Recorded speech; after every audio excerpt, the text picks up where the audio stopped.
Presenting, welcome to Malolos Bayan. Grabe no, laki ng improvement.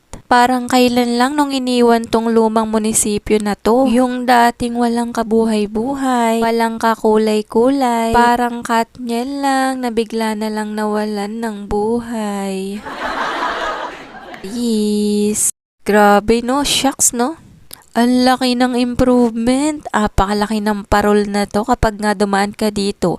Ay hindi pwedeng hindi ka mapalingon at hindi pwedeng hindi ka nga dyan makapag-video. Sa sobrang laki nga ng parol na to at sa sobrang napakakulay neto, talaga nga namang buhay na talaga ang Pasko. Kahit nga hindi mo pa ramdam ang lamig ng hangin, ay dito pa lang sa pailaw na to ay ramdam mo na talaga na Pasko na. Kaya nga kung madadaan kayo dito idol ay huwag nyo nang palampasin nito. Make a memories and make a shots and